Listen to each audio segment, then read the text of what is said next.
Let's begin. Hello and welcome to Pods Above Replacement, part of the Padres Hot Tub Podcast Network. My name is Raphie Cantor. I am a host of Padres Hot Tub, and joining me from Columbia, South Carolina, he's on extended spring training for new dads. It's John Pricoda. The problem with extended spring training for new dads is that the variables are always changing. So I don't know how I'm supposed to work it out, man. Every month it's different. I don't get it. You ever try to like clean a carpet? Like if you clean a carpet and you clean it perfect, like you vacuum and you get every single little tiny piece, and then your daughter goes crawling around on there and she'll find like 6,000 things that like if she ate it she'll die, and that's just like that's fatherhood. It's mostly keeping your carpets perfectly clean. What's in your carpet, man? Dude, one thing, changing out my watch, I like left one of those little like needles from like taking out these little links, and she just found that. I'm just holding my little needle, hopefully not swallowing it, and she didn't, thank God. But it's like a million of those little things where like you wouldn't even notice that you dropped it, and then now it could kill my daughter. So that's mostly life now.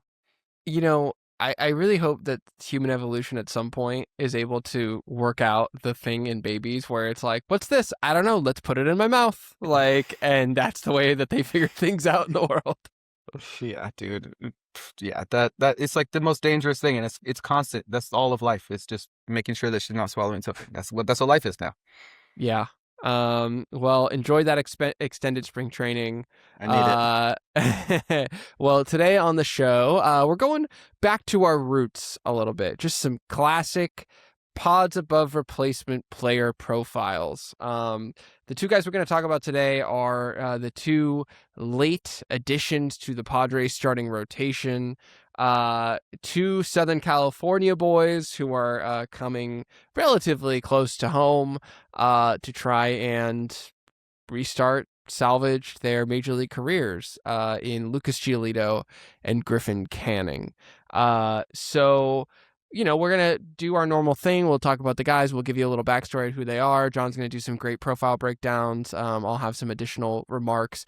And then I think at the end, we should probably just talk about, like, do we think this is enough? You know, like, because for all intents and purposes, this is the 3 and 4 starters of our Padres rotation.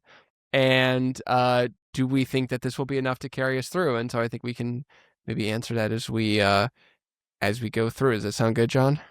That sounds good. Before we get started, I want to know what you're thinking from a philosophical standpoint, seeing these also rans who are like, can we extend our career? And they're both 31 years and 10 months and 30 years and 3 months. How does that make you feel from an age perspective? Oh, like, these guys, these guys' careers might be like, you know, it's either like put up or shut up for their careers, and they're your age. Well, this is maybe going to transition a little bit to Lucas Giolito of it all, but Lucas Giolito's from Los Angeles, where I live, and he went to Harvard Westlake High School, which is like a pretty fancy prep school here, and of course, that prep school is famed for producing Lucas Giolito, Jack Flaherty, and Max Fried. They were all teammates of each other, which is just crazy that it's like they were all teammates. Yes. They were all teammates in high school. That was a high school rotation here in LA. And which is just crazy because it's not just like, it's crazy to have 3 major leaguers, period. But these guys are like all dudes. Like these are all incredibly like top of rotation capable staff. And so it's really quite remarkable. But all of that is to say, I know some people who went to Harvard Westlake, and they were like, at that time? Yes, because those guys, Giolito at least was 1 year ahead of me. So, like, you know, they were classmates with Giolito and Flaherty and Fried. And, like, again, it's funny to think that like that's my age cohort, me and like my friends who went to Harvard Westlake. And again, I'm looking at these guys' stats. I'm like, damn, 31. He's been in the big leagues for a while. I'm just like, God damn, man. It's just like life really does come at you fast. So until you go on your IMDb, look up Raphie Cantor, see your credits, and then you're like, all right, I'm doing some stuff. All right. Well, yes, it is.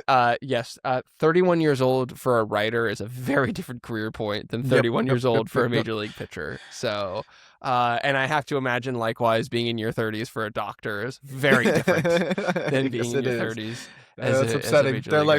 They're like successful and like trying to hold on to their careers. We're like, are we old enough to even have started our careers? Is the question that we mostly get. Yeah, exactly. So yeah, let's start with Lucas Giolito. So as I mentioned, he's 31 years old, big boy, 6'6", 245. July 14th birthday, same as my wife. Very cool. Also Bastille Day. July 4th, 1994.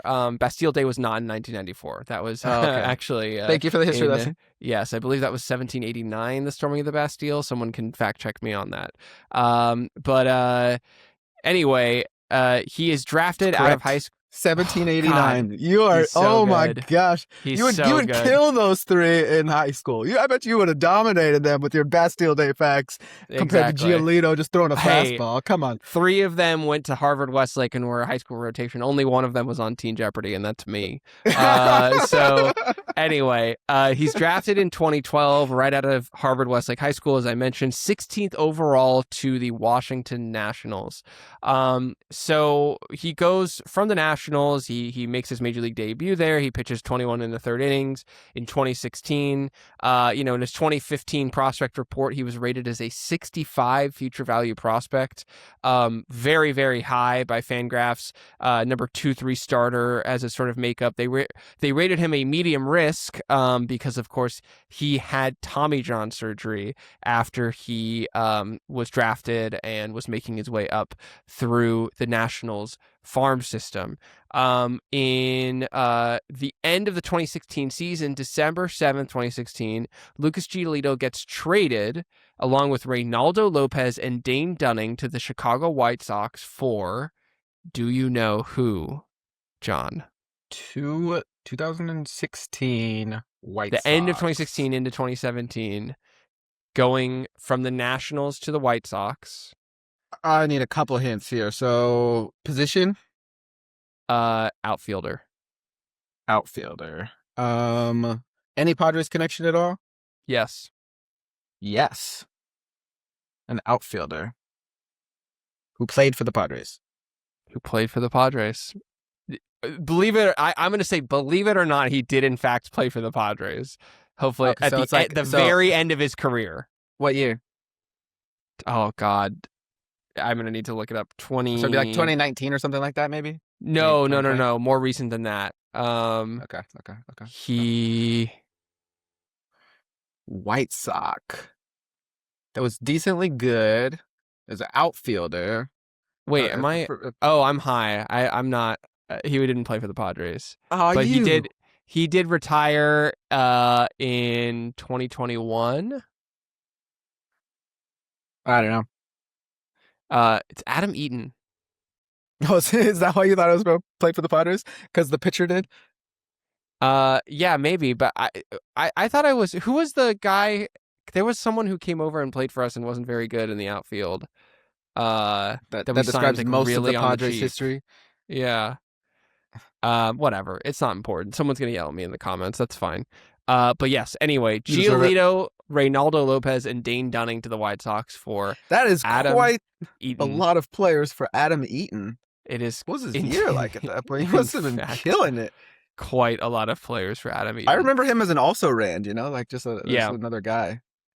So Giolito goes to the White Sox, and after a couple of middling years where he's not really able to strike out a lot of guys, especially in 2018, he walks a ton of guys, not as successful. He's basically a replacement level pitcher.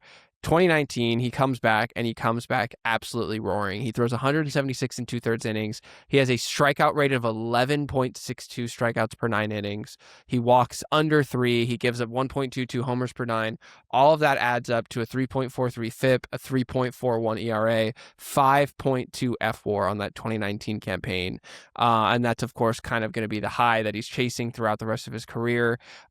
He has just a very successful stint with the White Sox, a good COVID shortened season. He comes back in 2021 with another 178 inning effort. Very, very similar numbers, both on the ERA and the FIP levels.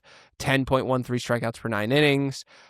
So, he is an ace of that Chicago White Sox staff. I mean, this is a time when Chris Sale's on the White Sox. They're really doing everything right as an organization. They're like extending guys. They're, and it just is kind of insane that how quickly a bad fate befell the White Sox when they were ostensibly like doing all the right stuff. But he then is sort of cast into the wilderness. He plays for 3 teams in 2023. And then, of course, he goes down for his second Tommy John and misses the entire 2024 season. He comes back with Boston and has sort of a middling performance. But I think, John, you would argue maybe not so middling and interesting and maybe what you'd expect from a guy who's coming back from injury. Yeah, I mean, the argument against him, and this is something that us nerds would tend to use, is that his peripherals don't match his non-peripherals. His ERA is 3.41, and everything else says that he wasn't a 3.41 ERA pitcher. But I don't understand. What I don't understand about that is somebody coming back from it wasn't a Tommy John, it was an internal brace, but he got an internal brace and he comes back. What would you expect somebody who's coming back from elbow surgery to do in the year that he comes back from that surgery? It's going to be almost certainly he has a slow start. He hits his stride, and then at some point he falls off because he's not used to pitching that, many innings, and he's coming back from injury. This is just the normal psychology of what you would expect from somebody. So saying that he wasn't a 3.41 ERA guy on his comeback year from an injury, yeah, no duh. Nobody is. Sandy Alcantara is, when he came back from his Tommy John surgery, he was horrible for a year, and everybody expected him to rebound afterwards. And guess what? He rebounded afterwards because that's what happens. And so you're throwing the baby out with the bathwater if you're saying, oh yeah, his expected numbers didn't his peripherals expected numbers didn't meet how good he seemed to be. Well, yeah, but that's because he seemed to be incredible and he was only good, and good is good. So that makes sense to me. His whole progression makes sense to me. That's what you would have expected somebody when they're coming back. And his FIP was still only 4.17. His xERA was the thing that everybody latches onto at 5.01 because he wasn't giving up many home runs. But whatever, he wasn't giving up any home runs. That's fine. Also, I think I know who you were talking about when you were thinking of Adam Eaton. Adam Engel. Oh, thank you. Because he was a White Sox outfielder. Yep. Yeah. And we signed him for 1 year, $1 million. Remember that Adam Engel era? Oh, it's hard to say. Say that 3 times fast. Yeah, exactly. But okay, so he had his year. He put up 2 WAR. He had a season that you would expect after a procedure in your elbow. At least I would, from that guy. And then he comes back and he has this mutual option, 19 million that he can sign with the Red Sox, and he declined his side of the $19 million mutual option. And so that sent him off into free agency. And MLB Trade Rumors, which is the website that I think is, well, there's a couple of them, but I think is particularly good at estimating what a free agent might get on the open market, estimated him to receive a 2-year, $32 million contract. And the reason why they predicted 2 years rather than 3 or 4 years, according to them, was that he did have I think it was some kind of flexor tendon irritation at the end of last year. That's why he didn't pitch in Game 3 for the Red Sox, as he would have in the playoffs. He would have been the Game 3 starter, and instead it went to some rookie. but he didn't make that start, and so that's why they said, all right, we're only going to give him 2 years. He kind of has to prove himself a little bit instead of giving him the 3 or 4 that they would have if that never happened. So 2 years, $32 million. That's what they predicted. And to kind of give credence to the fact that they are usually pretty accurate in their estimations, he was rated 27th out of their top 50 MLB free agents because they only do the estimations for the top 50 MLB free agents. And so I took the numbers 25 through 30, which obviously includes the portion in which he was as the 27th highest rated free agent, and put what they predicted as well as what they actually signed for those guys. So 25th on their list was Merrill Kelly, and they predicted him to get 2 years and $36 million, and he actually signed for 2 years and $40 million. So just very close, obviously. $20 million per year over 2 years instead of $18 million per year over 2 years. That was 25. 26 was Brad Keller. They predicted 3 years, $36 million, and instead he got 2 years and $22 million. So very similar AAV, but one less year. Ha-Seong Kim was 28. He was predicted to get 2 years and 30. Instead, he got 1 year and 20. So 10 million less, but that's because he got fewer years.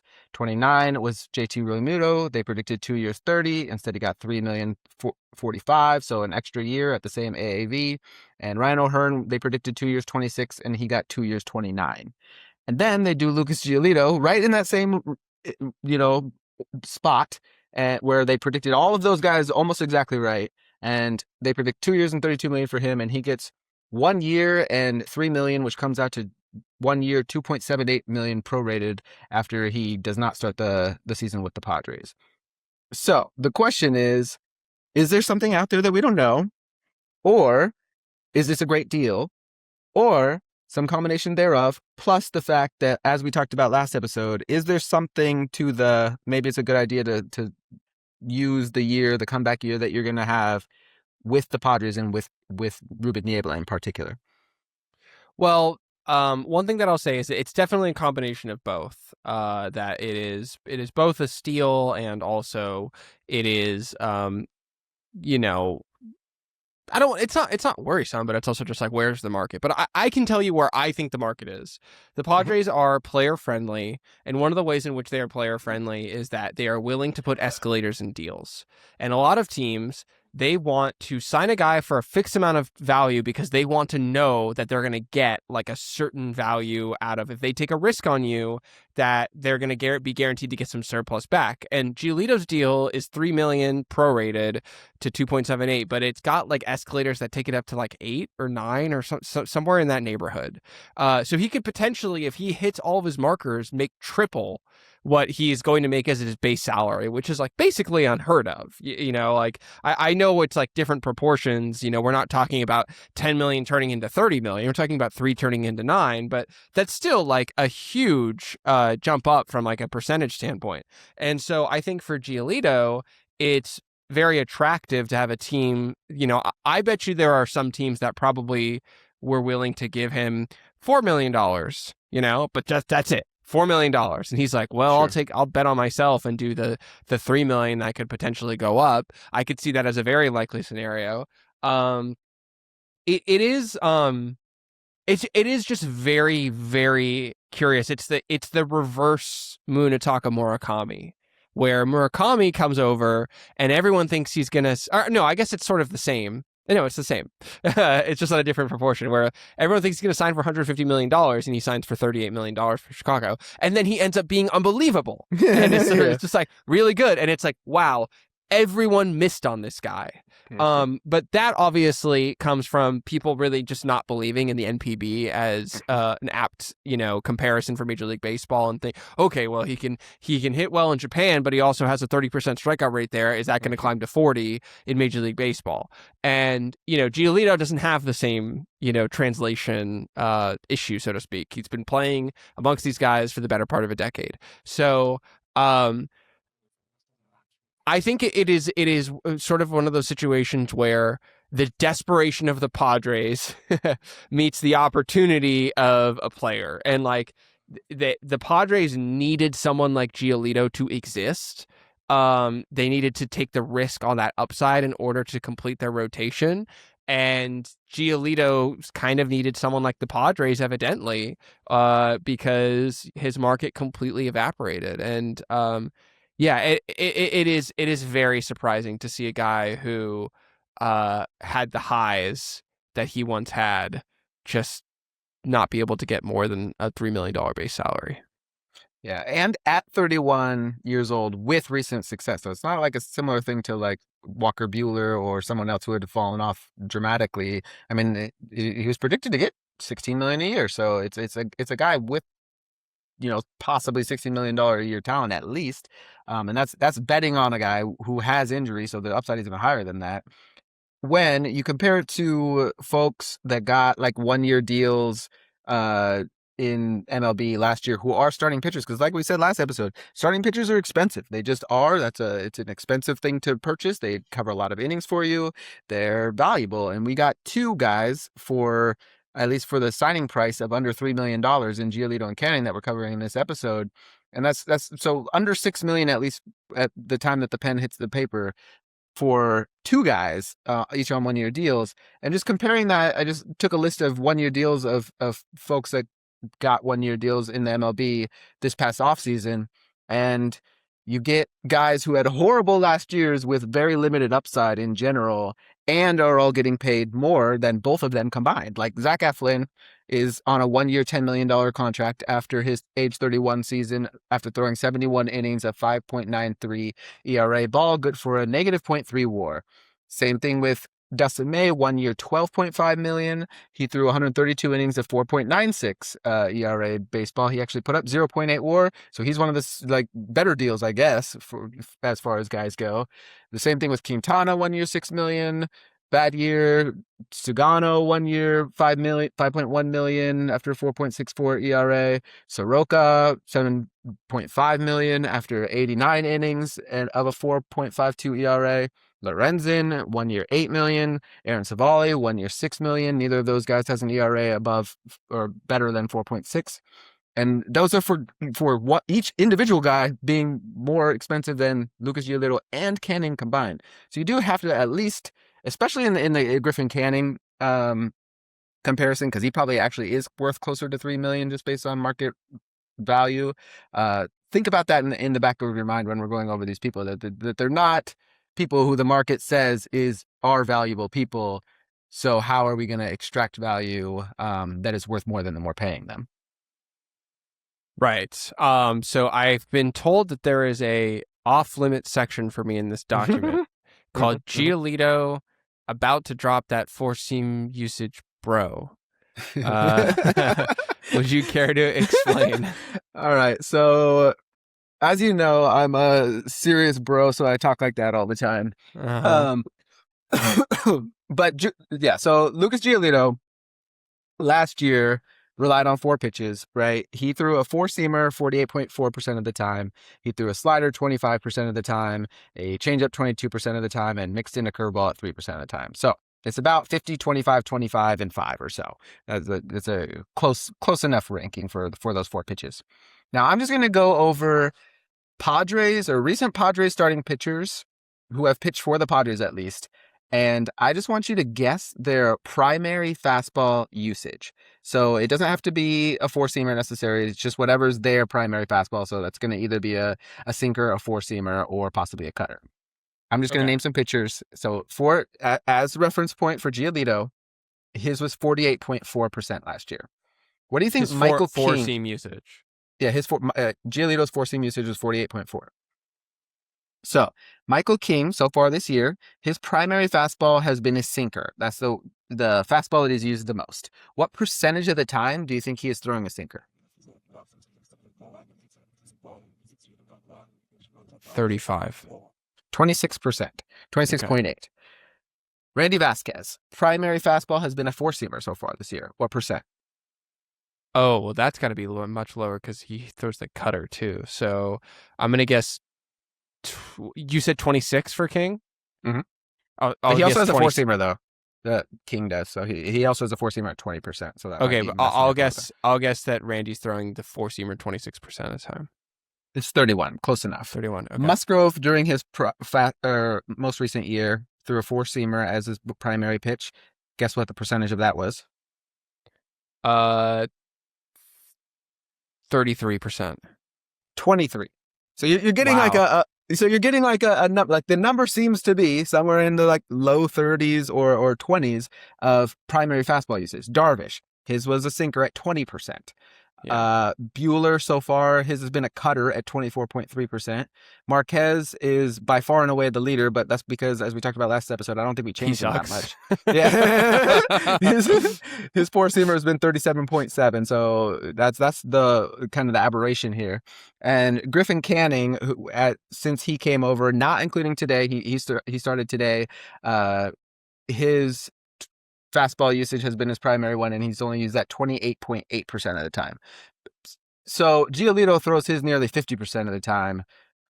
Giolito about to drop that four-seam usage, bro. And so the question, I don't think that there's any way that he's going to be throwing his four-seam fastball like 50% of the time. There's going to be, at least maybe right away he will be, because he's going to be adjusting, but there's going to be some kind of change in what we do. And the question is, how, why, and when, I guess.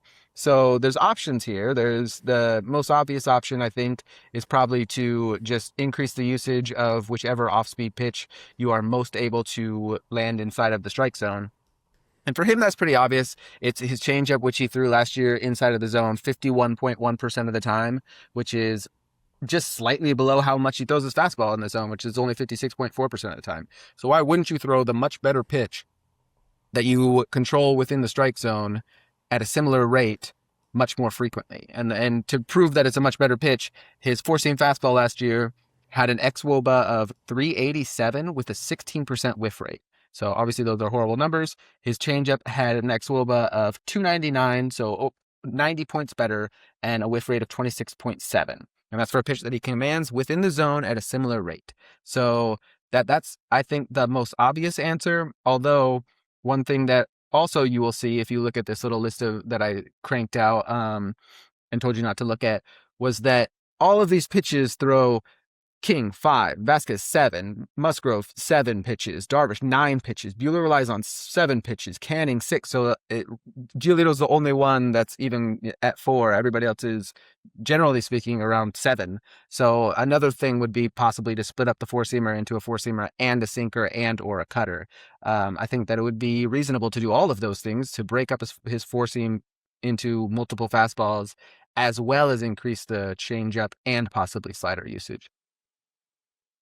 Yeah, it makes sense. I mean, like it seems like the thing that's very in vogue these days, not just with Ruben Niebla, but across baseball, is whatever type of fastball you throw a different one, Yeah. and learn a different one. And I mean, it always blows me away, the sheer volume of cutters and sinkers that we're seeing these days. And so, I am very intrigued by how Giolito is going to change his profile and alter his repertoire to sort of match with that trend. But I think the thing I'm the most intrigued by with Lucas Giolito is his changeup. If you look at his stats across the last several seasons, especially going back to 2020, 2021, when we saw the kind of advent of Stuff Plus, pitching bot, and of course TJ Stuff Plus is very big and something that you reference constantly. Really, the only pitch that Lucas Giolito, according to TJ Stuff Plus, that's been consistently above average in his repertoire has been his changeup. And the reason for that is quite simple, and this is going to contrast a lot with what I'm going to talk about with Griffin Canning later, which is that the delta between his fastball and his changeup, that is Lucas Giolito, is 12 miles an hour. Very strong. You want that to be as big as possible.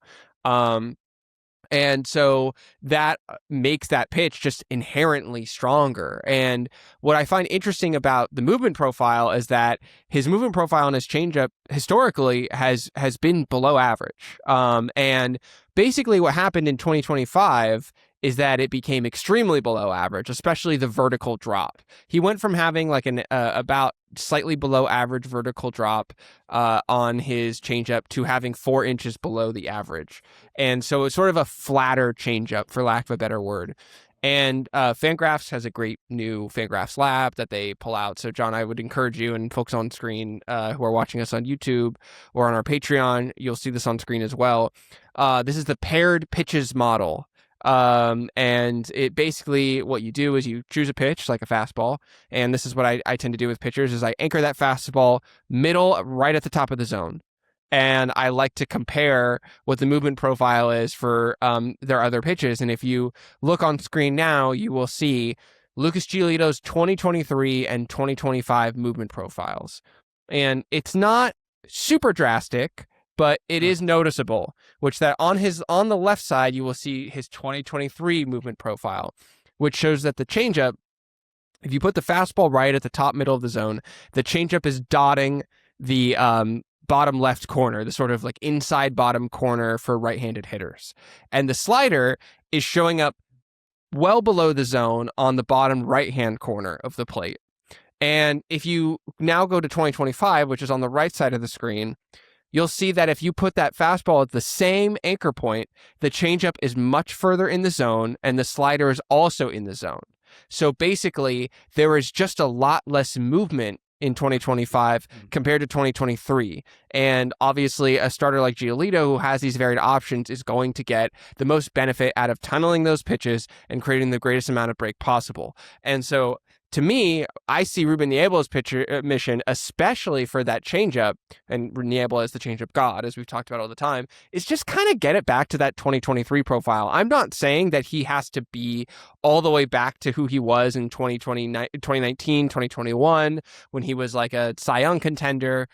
I'm just saying that he needs to be at a point where he's really getting a lot of swing and miss on that changeup once again, because he's inducing much more vertical drop.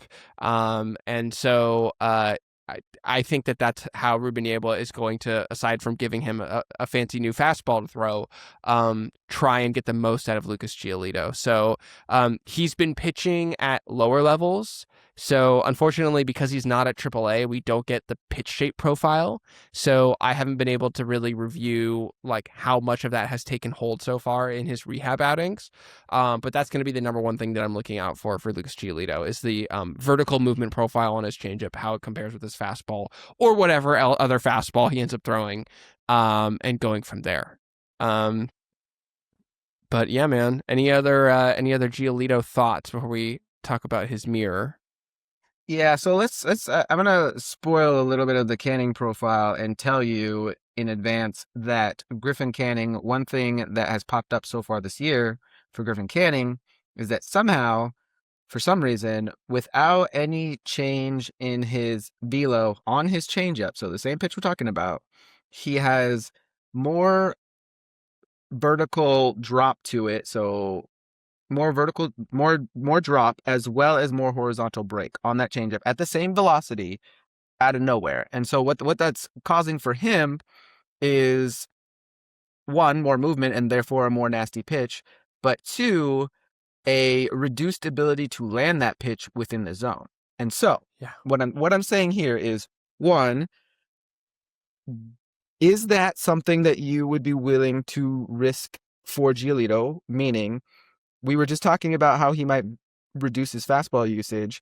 If you're making his changeup a little bit nastier, kind of this in extra break that you're talking about, which it seems like is possible because Canning did it immediately without doing anything. He just immediately came to the Padres and had changed his changeup shape, but at the expense of probably the reason why the changeup usage is so like high in terms of the zone percent, is because of this graphic that you show where the changeup is chronically, showing up in the strike zone, at least compared to the fastball. If he starts that fastball and changeup at similar spots, is that worth it in terms of like, do you want to see if we can make that changeup nastier, or are you like, let's just increase the usage while keeping it in the zone? Which would you prefer? Well, I'm rapidly kind of trying to scroll through Canning and Giolito's statistics to try and see if I can make the point that I'm going to make, and yeah, I can actually.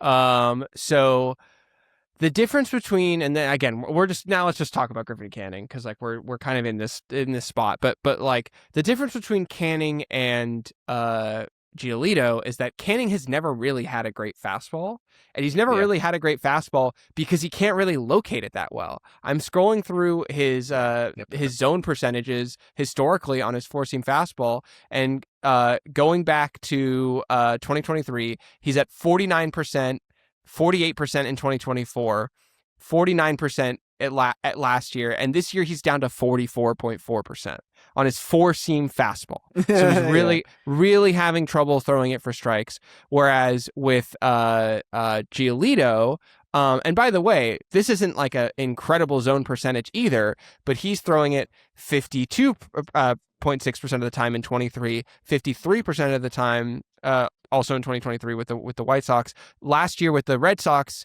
he jumped up to 56.4% of the time throwing it in the zone.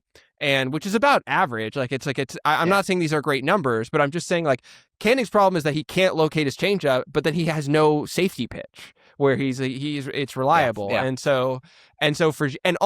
I mean, again, this is kind of spoiling the big point I was going to make with Canning, but Canning throws his changeup 89 miles an hour and he throws his fastball Yeah. 94 miles an hour. Whereas Yeah. Giolito throws his changeup 81 miles an hour against the 93-mile-an-hour fastball. So Giolito has a 12-mile-an-hour delta. Canning has a 5-mile-an-hour delta, which is just Yeah. simply not enough. And so Yeah. it's great that they've increased this movement profile, which is fantastic, but there's not enough separation, which is going to mean that there's not going to be as much swing and miss. And if you can't throw for a strike, it doesn't matter anyway because you can spin on it. And like the difference between Canning and Giolito is that, I mean, we haven't seen what Giolito's repertoire is going to be this year so far, Yeah. but Canning's changeups are his primary pitch so far this year by far. Like he's throwing it like 37, 38% of the time. And so he's throwing his nastiest pitch ostensibly, but also the pitch that he really cannot locate most of the time. And, it's kind of, I hate to invoke this, but it's kind of the problem that Marquez has had, is that Marquez has a bad fastball and he can't really locate it. Okay. I think we've gone a little far. I was gonna go with like Snelling's breaking balls or something like that. Like if you I mean, it's not Snelling, Snell. If you would have like Snell couldn't land his breaking ball, so he had to get out in front basically in order to make them nasty, at least originally for us. So if you just and Canning is similar except for obviously with much worse stuff, but it's like yes, you can increase the usage of a pitch that is, ostensibly, like you said, the better pitch. But if you can't land anything in the strike zone, then what are you doing? Whereas Giolito does have this ability to land a fastball in the zone. But like I said, the xWOBA on that pitch was 387 last year. And it was, 367 in 2023, 341 back in 2022 when he was kind of a better pitcher overall. That's all like sustainable, but it's not like ideal. And I mean, I was talking earlier about, I just want to just kind of close some points on Giolito before we move more on to the Canning thing. One is just profile stuff. He is basically because of his repertoire, he has no splits. Lefties and righties are basically the same, hit basically the same about against him. Last year, he almost had no splits first time through versus second time through versus third time through. The numbers were basically the same on all of them, which is great to see. And like I said, in the summertime, when he was performing best, his fastball velocity was at its best. It was sitting around 94 versus the 92.5 that it dropped down to by the end of September.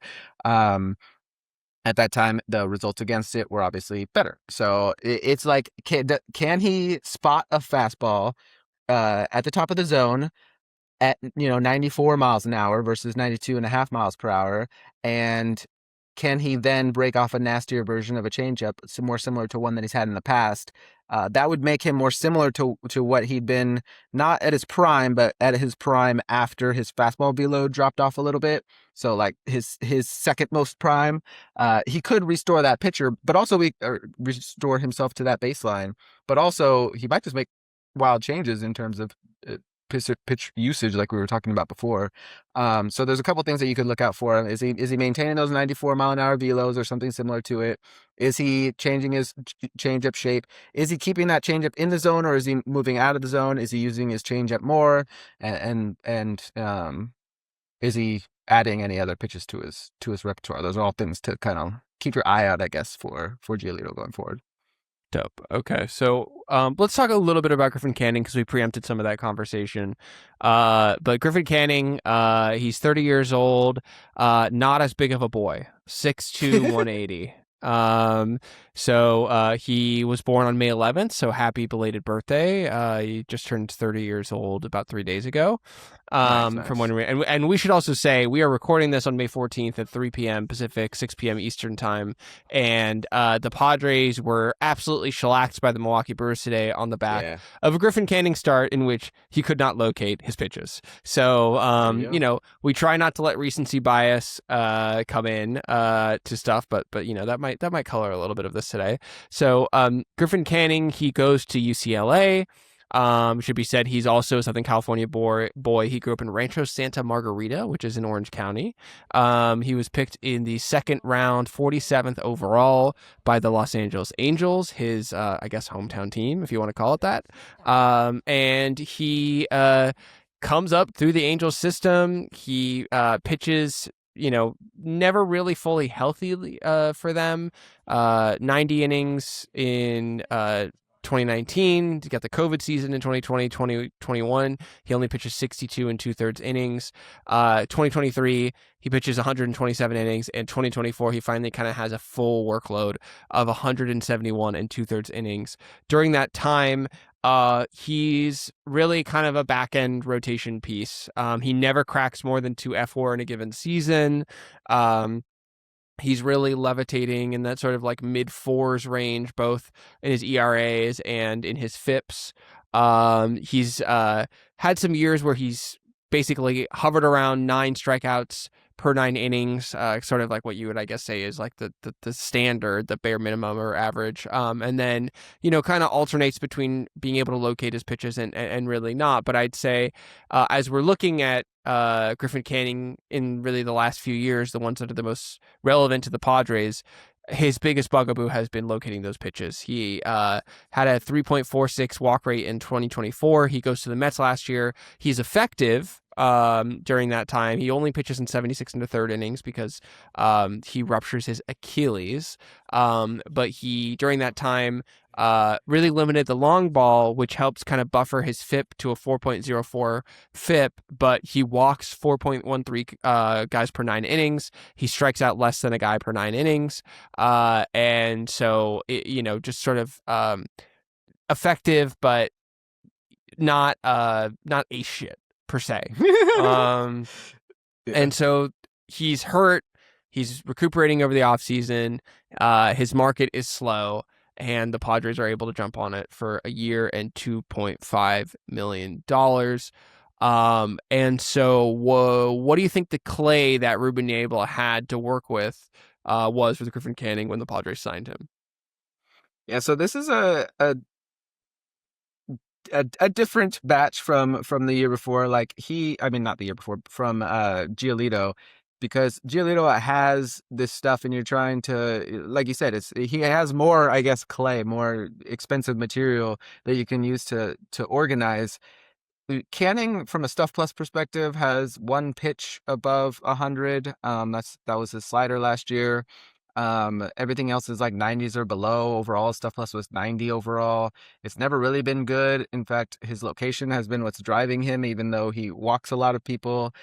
Historically, over the course of his career, he's only walked people at about the major league average. However, the past couple of years, that's been way above average. And so, what are you trying to do exactly? My guess was similar, I guess, to what we've been talking about before, is that his fastball usage, or his primary fastball usage, which for him is a four-seamer, the last couple of years were 2025 35% use, and 2024 37.3% use, which is both above like what you'll see as a Padres standard, at least. And so far this year, not including today's data, although he did primarily use his changeup and slider, with a fastball usage that was below the use of his changeup and slider today.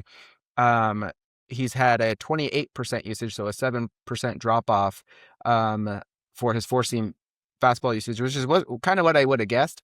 and a changeup usage that went from 23.2% all the way up to 37%. So all he did kind of what I suggested that is reasonable to do for Giolito in terms of increasing the usage of a pitch that gets better results.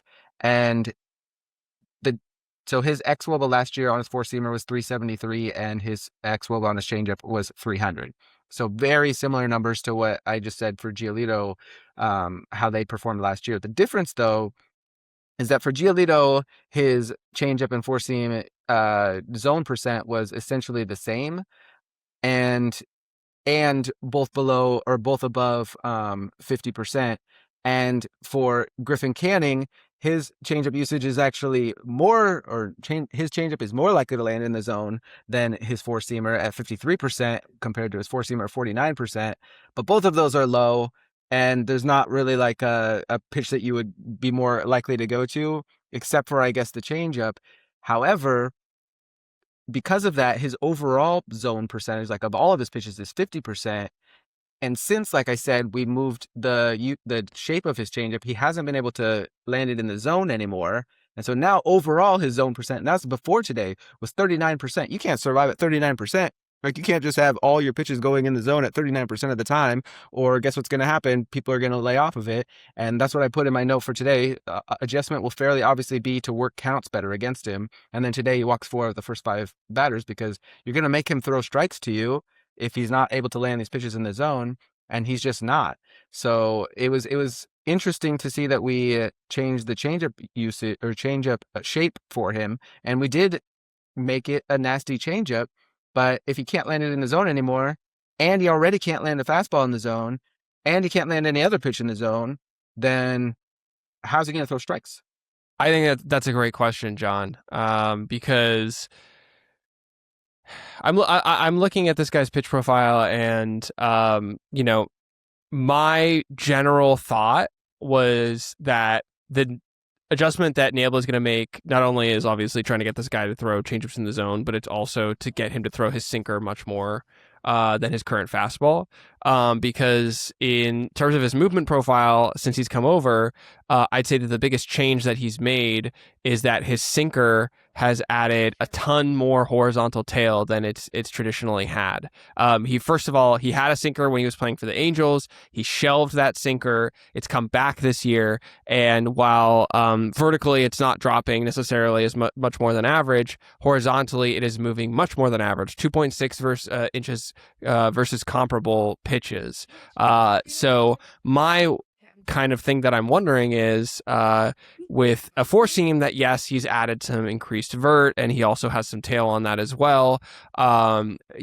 Maybe he starts upping that sinker usage, which he's throwing as hard as his fastball. Hope that he can locate it a little bit more for strikes, and then try and pair that up with the changeup as well. But I'm trying to pull up the zone percentage on that sinker pitch, and it was 38.9 before today. Before today. Okay, so he's not throwing for that for strikes either. He's not throwing anything for strikes. Like, literally nothing. The highest zone use or zone percent is his four seam fastball at 44%. And that's obviously horrible for a four seam fastball, and overall 39.1. I mean, so let's give him some excuses. One, he's changing up a few things. He's increasing sinker usage or bringing that back onto the table. Has a new changeup shape, which could be better. Like, the whiff is better on it. The xWOBA con is better on it. He's just not throwing it for strikes. And his fastball, or his four seam fastball, has a little bit better induced vertical. So he's doing kind of a lot of things at once, while also not really having spring training with the Padres. So now he's only 3 starts in. Like, there's a lot of variables, I guess. It's usually better to kind of go with like one variable at a time, and he's got a lot of like balls up in the air that he's juggling. So that's a good thing.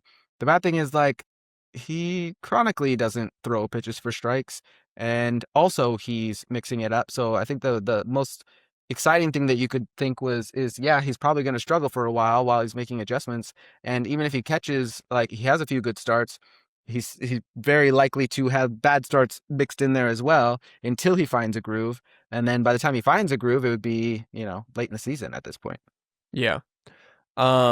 So I have to now kind of go back to the question that we said we were going to try and answer at the beginning of this podcast, which is this enough between Giolito and Canning? Is this enough for the Padres?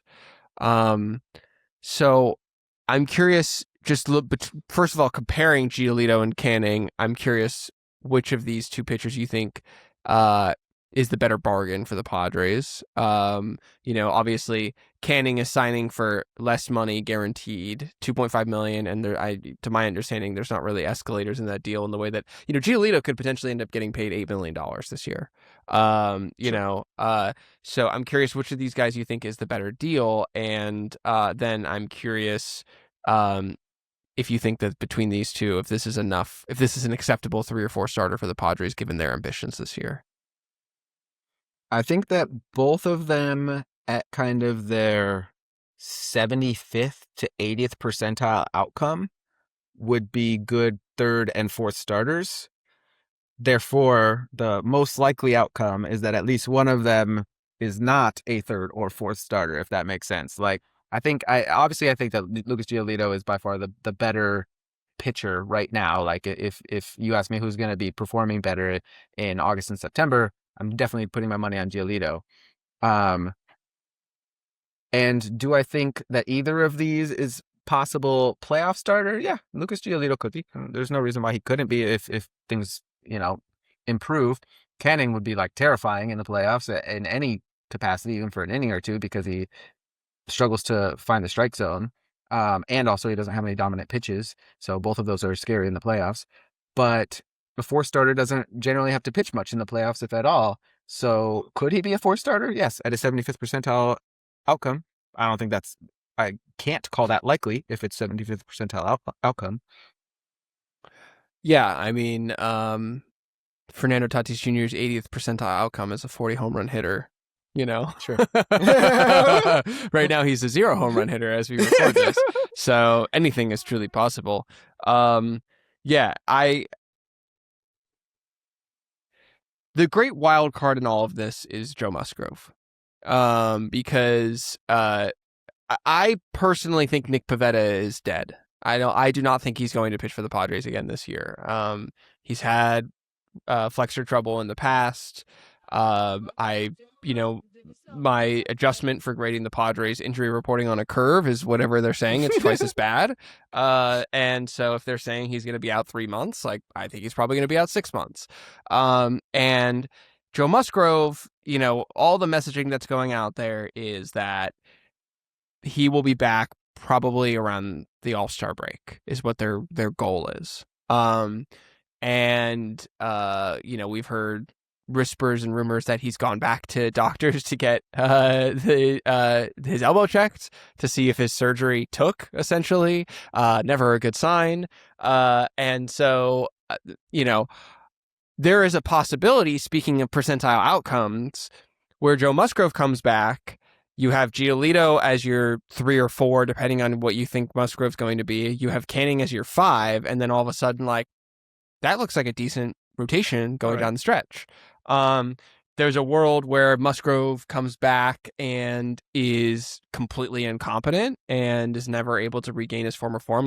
Lest we forget he wasn't very good in his final season before he went down. And I would probably put my money on that option. There's also the world in which Musgrove doesn't come back at all, which is also a very real possibility. And then you're still arguing about Walker Buehler or Herman Marquez or JP Sears or whoever, you want to potentially have come into that role. So my current answer is that no, this is not enough. I think that the Padres, if they are true with their ambitions of wanting to make the playoffs and win in a high 80s win total, they're going to need another guy. I don't know how they're going to get it. Yeah, there's a few names in our prospect bin that could possibly lead to a starting pitcher. I mean, besides just calling up Miguel Mendez or I don't know. That's basically the only option. I mean, JP Sears is a 5th starter at best, but like if you're actually asking for like a mid rotation starter, There's a particular name that I won't utter here that would be the trade bait that we'd have to likely dangle, unless we do another 6-for-1 trade. Which if AJ Preller pulls that off, great, amazing. Um, the like Zips and Steamer and the Bad X all have like predictions on what Musgrove would give for the rest of the season. I just want to say I'm gonna put this down, and you say take it or don't take it. Okay. Like, So wait, like, am I buying or selling this, or like, what are you're you just like? you're just saying would you? I'm just saying would you take this? Like if would you Oh, accept this if this is what the outcome was? 47 innings of 3.9 ERA ball from Joe Musgrove. yes, I would absolutely accept that. I'm assuming those 47 47 innings. innings are being concentrated in the final 2 months of the season. But they would have to be. They kind of have to be, yeah. Yeah. So of sub 4 ERA ball, that's like a 4 But that's starter. yeah, but that's 13 more innings than Bueller has given so far. If you think about it, it's 2 months basically Yeah. of decent production. Yeah. Decent production. I would take that, considering that right Yeah, I now would they're take it. probably going to get 0. Like, Yeah, and so now from a percentile standpoint, what do you think the odds are of 47 innings of a 3.9 ERA Joe Musgrove? I mean, they have that as their 50 percentile. So I mean, it's not being a homer to say that that's acceptable. I think that there's like a 20% likelihood Yeah, I of was gonna that say outcome. 25. Yeah. Yeah, I just, he's coming back from not pitching in a really long time. Like, it's just hard to pitch at that high of a level. Now, I mean, yeah, the advantage of saying, "Hey, we only need you to pitch 2 months of the season," I mean, like we saw it with yeah, Giolito last year. He struggled coming back originally. He pitched really well in the middle months of the season, and he ran out of gas. Well, you don't have to worry about that with Musgrove if he's not yep. going to be pitching until after the All-Star break. So maybe he can take 3 weeks in July and August to find his footing, and then really hit his stride in August and September, and run out of gas right when the playoffs start. I don't know, but like That's at your least best case get us scenario. there. He Maybe fails us in the playoffs is the good scenario. yeah, exactly. Like hey, then we got to the playoffs, and then you can have a King Vasquez Giolito rotation. Because I think in that situation, like the situation in which the Padres make the playoffs is a situation in which Giolito has performed up to the Padres' hopes for him. Now, I'm not saying he Yeah, has to be incredible and like way overperform sort of what they expect, but just like they think that they're going to get like a 3-4 rotation guy who's going to be healthy and pitch, and they're going to need him to be that in order to make the playoffs. They just will have to. So, and if that's the case, you'd probably prefer that guy pitching in a 3-man playoff rotation over Musgrove, who's coming back in in August or whatever. So, yeah, and um, knowing that almost everybody only needs to give like 4 innings, like to be honest, like yeah. ride the bullpen as hard as you possibly can in the playoffs, right? Yeah, and then you also always have the question of like who's the guy who you transition from the rotation to the pen? Who's like, who's the one guy who might be effective, whose stuff can play up in the playoffs? I'm very curious about that. It's Giolito. It is Giolito. Okay, so then That's the answer. who's your third starter then? Yeah. Musgrove? So yeah, probably.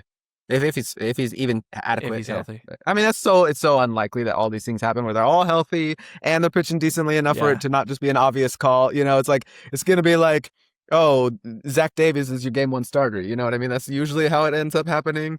Yeah. Um, so like it's probably a moot point, but I mean, if you're asking me which of these guys, if you added a few miles per hour of velocity to somebody, who is going to most benefit? Probably Giolito.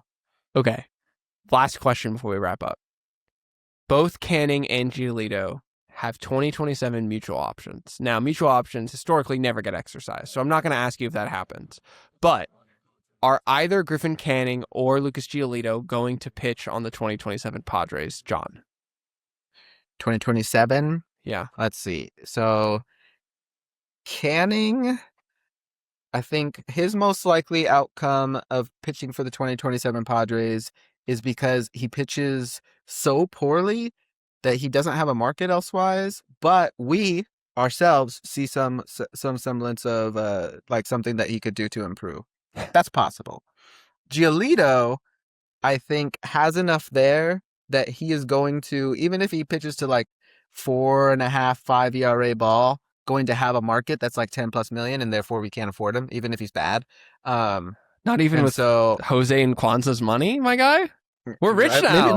maybe I don't know. Maybe if we are, that changes the game entirely. But until I see otherwise, I'm going to go based on what I know so far, and what I know so far is that we are not paying.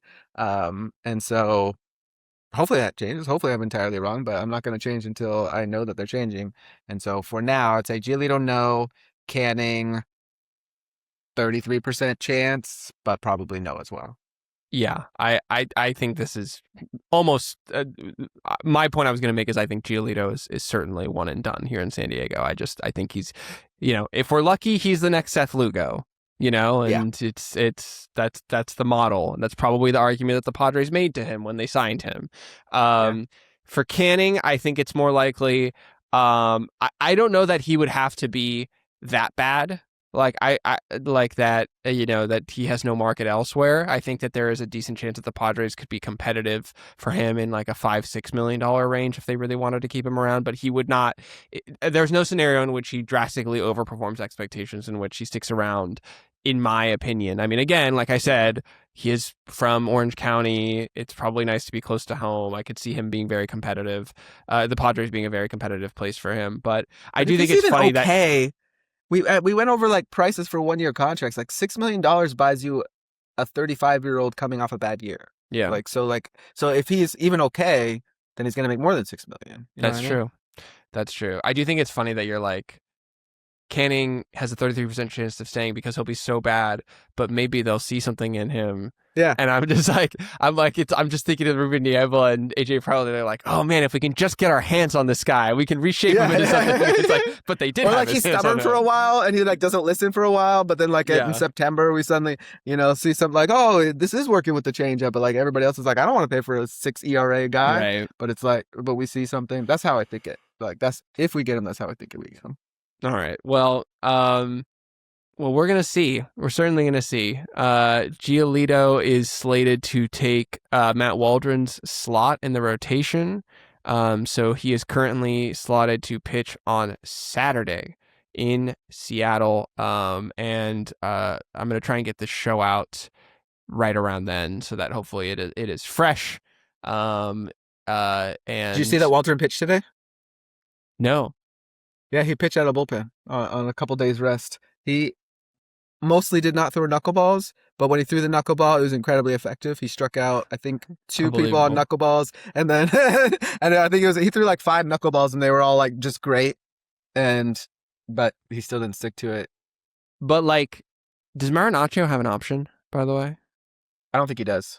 I'm like pretty positive he does not. Yeah, but you can phantom IL anybody. You know what I mean? Because it does feel like Waldron makes sense as the mop-up guy.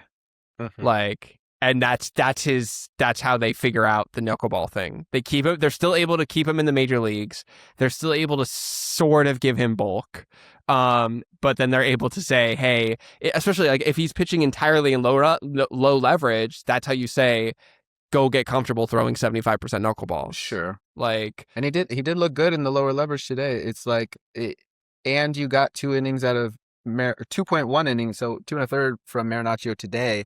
So I think that 2 1/3 inning today probably strained his groin a little bit, or maybe like, like you'll see tomorrow morning. It's like, oh yeah, that's a tough outing for him. He They're on the plane to Seattle, and AJ's like, man, sorry to hear about your neck. He's like, my neck's fine. He's like, no, it's not. Slept poorly. Oh. Yeah.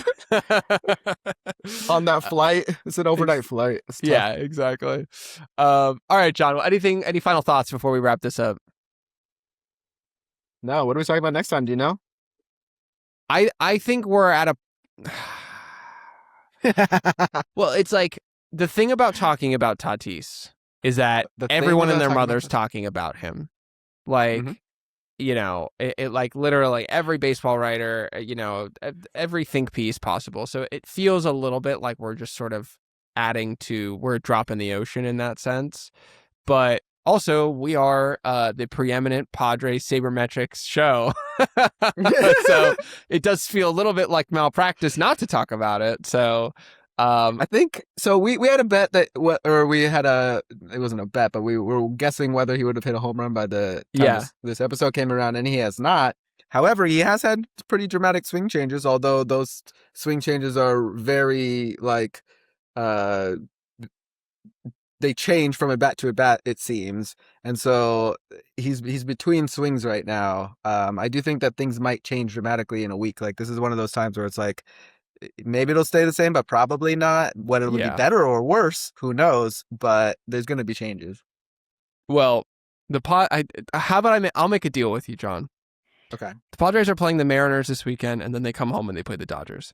There's an off day on Thursday, a week from when we're Okay. speaking.